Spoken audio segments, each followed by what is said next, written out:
கிறிஸ்துவுக்குள் மிகவும் பிரியமான என் அன்பு தேவனுடைய பிள்ளைகளை, கிறிஸ்து இயேசுவை கவனித்து பாருங்கள் என்கிற தலைப்பிலே நமக்காக ஜீவனை கொடுத்த இயேசுவை கவனித்து பார்த்து, அவர் நமக்காக சிந்தின இரத்தத்தை நினைவு கூர்ந்து அவரை போல மாற அர்ப்பணித்து வாழ அழைக்கப்படுகிறோம். என் அன்பு தேவனுடைய பிள்ளைகளே, ஆண்டவராகிய இயேசு கிறிஸ்து இந்த உலகத்திற்கு வந்த நோக்கமே பாவிகளை இரட்சிக்கும்படியாகத்தான். தன்னை தியாகமாக அர்ப்பணித்து பரலோகத்தின் மேன்மையை துறந்து ஒரு ஈன கோலம் எடுத்து அற்பமான ஒரு சாதாரண ஏழை கோலத்தில் இந்த உலகத்தில் அவதரித்து நம்மை மீட்கும்படி தன்னை அர்ப்பணித்து கொண்டிருந்தார் நம்முடைய ஆண்டவராகிய இயேசு கிறிஸ்து. அவருடைய அன்பை நினைத்து பார்க்கும் பொழுது அந்த தியாக அன்புக்கு ஈடாக இந்த உலகத்தில் எதையுமே நாம் ஒப்பிட முடியாது. அவ்வளோ பெரிய அன்பு. அதைத்தான் யோவான் 3:16 வாசிக்கிறோம். தேவன் தன்னுடைய ஒரே பேரான குமாரனை விசுவாசிக்கிறவன் எவனோ அவன் கெட்டு போகாமல் நித்திய ஜீவனை அடையும்படிக்கு அவரை தந்தருளி இவ்வளவாய் உலகத்தில் அன்பு கூர்ந்தார். எவ்வளவாய் என்று சொல்ல முடியாது. அவ்வளோ பெரிய அன்பு. ஆண்டவராகிய இயேசு கிறிஸ்து இந்த உலகத்தில் வாழ்ந்த நாட்களிலே யோவான் எழுதின சுவிசேஷம் 10ஆம் அதிகாரம் 10ஆம் வசனத்திலே, திருடன் கொல்லவும் அழிக்கவும் அன்றி வேறொன்றுக்கும் வரான், நானோ அவைகளுக்கு ஜீவன் உண்டாயிருக்கவும் அவைகள் பரிபூர்ணப்படவும் வந்தேன் என்று சொல்கிறார்.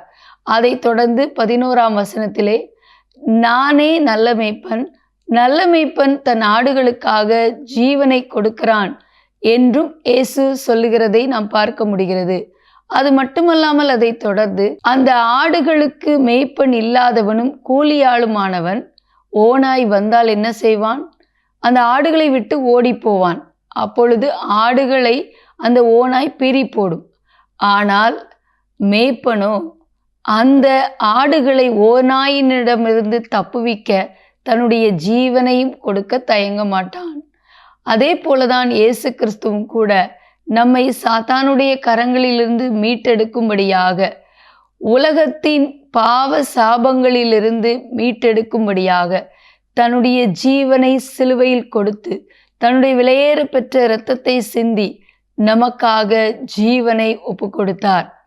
அந்த ஜீவன் நமக்குள் கடந்து வரும் பொழுதுதான் நாம் அவருடைய கிருபையினாலே, அவருடைய இரக்கத்தினாலே, நாம் அவருடைய இரத்தத்தினாலே சுத்திகரிக்கப்பட்டு விலையேற பெற்ற இரட்சிப்பை பெற்றுக்கொள்கிறோம். இயேசு கிறிஸ்துடைய இரத்தம் சகல பாவங்களையும் நீக்கி நம்மை சுத்திகரிக்கிறது.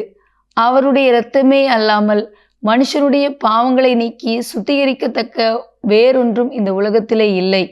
ஒரு பரிசுத்த இரத்தம் சிந்தப்பட்டால் மாத்திரமே மனுக்குலத்தின் பாவம் நீங்களாகி அவர்கள் மீட்கப்பட முடியும் என்பதற்காக இயேசு பரிசுத்த உருவாக கன்னி மரியாளின் இடத்தில் உற்பவித்து அவர் தன்னுடைய பரிசுத்த இரத்தத்தை மனுக்குலத்திற்காக சிந்தினார். ஆகவேதான் நமக்கு மீட்பு உண்டானது. ஆகவே அந்த நம்பிக்கையோடு கூட நமக்காக ஜீவனை கொடுத்த இயேசுவுக்காக நாம் எண்ணத்தை செலுத்துவோம். இரட்சிப்பின் பாத்திரத்தை எடுத்துக்கொண்டு அவருடைய நாமத்தை தொழுது கொள்ள, அவரை நம் வாழ்நாள் முழுவதும் மகிமைப்படுத்த, மரண பரியந்தம் உண்மையாய் இருக்க, அவருக்குள் நிலைத்து நிற்க, இரட்சிப்பை காத்து கொள்ள அழைக்கப்படுகிறோம். ஜெபிக்கலாமா? எங்கள் அன்பின் பரலோக பிதாவே, ஆசீர்வதிக்கப்பட்ட நாளிலும் எங்களுக்காக உம்மையே தியாக பலியாக சிலுவையிலே கொடுத்த ஆண்டவரே, உம்முடைய தியாகத்தை, எங்கள் மீது நீங்க வைத்த அன்பை நினைத்து பார்க்கும் பொழுது அதற்கு ஈடாக நாங்கள் என்னத்தை செலுத்துவோம் அப்பா? எங்களுடைய வாழ்நாள் முழுவதும் நாங்கள் உமக்கு சாட்சியாக உண்மையாக பரிசுத்த ஜீவியம் செய்ய, உம்முடைய சித்தத்தை நிறைவேற்ற, உம்முடைய கிருபையை நாங்கள் உணர்ந்து ஆண்டவரே அதை காத்து கொள்ள கிருபை தந்து வழி நடத்துங்க. நாங்கள் மட்டுமல்லாமல் எங்களுக்கு அறிமுகமானவர்கள், எங்களோடு இருக்கிற ஒவ்வொருவரையும் உம்முடைய ராஜ்யத்துக்கு நேராக, உம்முடைய அன்புக்கு நேராக திருப்ப கிருபை தந்து வழி நடத்துங்க. இயேசுவின் நாமத்தில் பிதாவே, ஆமேன். நமக்காக ஜீவனை கொடுத்த இயேசுவை கவனித்து பார்த்து அவரில் நிலைத்திருக்க நம்மை அர்ப்பணித்து அவர் நாமத்தை மகிமைப்படுத்துவோம். கர்த்தர் நம்மை ஆசீர்வதிப்பாராக.